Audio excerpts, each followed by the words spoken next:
Good morning and welcome to Frank's School, 7th year, 137th day, first video. I'm going on with Smitten, or All You Ever Wished For. I'd like you to watch from the 26th minute to the 37th minute, I guess I might as well say. Now I hit a snag. I had to pause because I wasn't sure what to say about what's coming here. There's a problem here. It's this problematic relationship between Aldo and Nuka the cow. He loves her,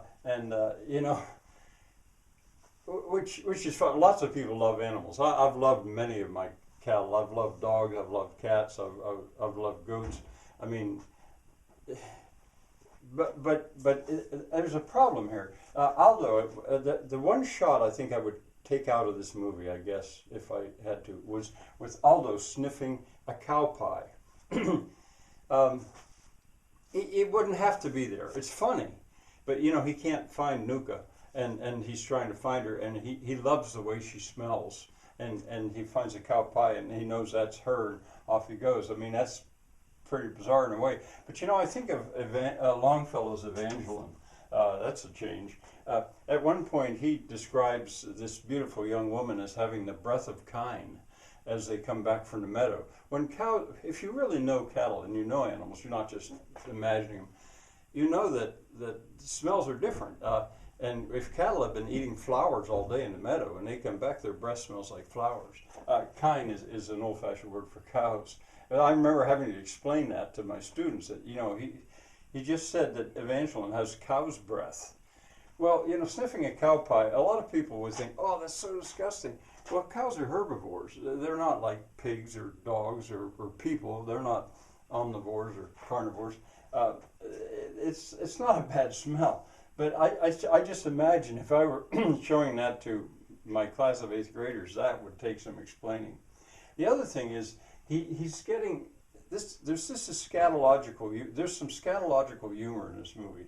Now he's gentle. I keep using this word gentle. He's gentle with all this stuff. Barry is, but it made me pull out my old copy of Shakespeare's Body, which I bought when I was, I think, a teenager, which is a scholarly study of the way Shakespeare used body humor. Body humor is mostly sexual humor, and I always had to dance around that one, teaching in a public school with 8th graders. Shakespeare is full of body humor, and sometimes I'd explain it. Usually I'd explain it and I'd just say, hey, there's such a thing as body humor. But scatological humor, you can look that up yourself if you want. That's only a subset of body humor. Mozart was famous for that. He seemed to love scatological humor. And if you ever have the good fortune to see the movie Amadeus, you can see that it was included in there. When I researched it, I even found out that German culture seems to have a liking for scatological humor. But not all cultures do. And I think Barry has overshot his audience in many ways. And here is the most spectacular. His audience was just not up to the task of appreciating this movie. Shakespeare's audience was up to the task of appreciating Shakespeare, partly because they were illiterate. They listened to words and they loved their words. That was the audience Shakespeare was presenting to. I think of Mark Twain. I remember in college hearing about a disastrous talk that he gave to a bunch of New Englanders, I think in Boston, these staid New England Puritans, and they didn't think what Mark Twain said was funny. He missed his audience. Well, I'm a little afraid that happens there. Maybe not so much with that, but it just touches on the imagination of bestiality. Now, you can look that up too if you want. He's so gentle with this, but just a little bit of arsenic can do a lot of damage. Or if you're allergic to something, just a little, doesn't take much allergen to do damage. And I think Barry has damaged his film there, even though I like it. One other thing I say about the cow: if you milk a cow wrong, you get kicked. And you hear about that later on. I mean, if somebody doesn't know how to milk a cow and they go about it wrong, they're going to get kicked. Now, I can go faster than I have been. I've dealt with that snag now. Faster, I can let more of the movie go. Allusion to Much Ado About Nothing. I feel that there's a clear visual allusion to Much Ado About Nothing in the swimming scene. All these men running and jumping into the water. The boots in that scene, Much Ado About Nothing, I'm talking about the version of Kenneth Branagh. Boots, there's that theme. As the people are going by, you see the boots first, and then you see the people, at least two of them. That water had to be cold, I got to say. I've swum in mountain water before, and that's not as idyllic as you imagine. I wonder why Bombo is, these are just little details now. I wonder why Bombo is trying to learn cat's cradle at one point. I look at stuff in the background.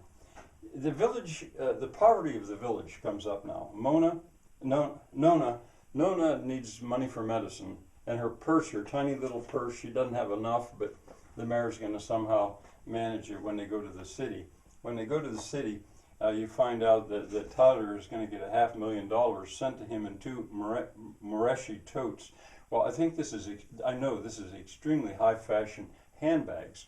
Remember, boots and handbags was his mission there. So there's that contrast is there. And there's a story that Barry has told in an interview, which I will repeat here, but I'm not going to do it just yet, that has to do with what you're seeing right here. And then finally, just a personal note, seeing guys work with a two-man saw. I've done that a little bit, and I loved it. If it's sharp, the wood is, it's wrong in that the wood is in such a way that if they went through it, it would bind the saw. You know, they've got it supported on both ends, but no matter, I just loved seeing that two-man saw part. All right, go for it.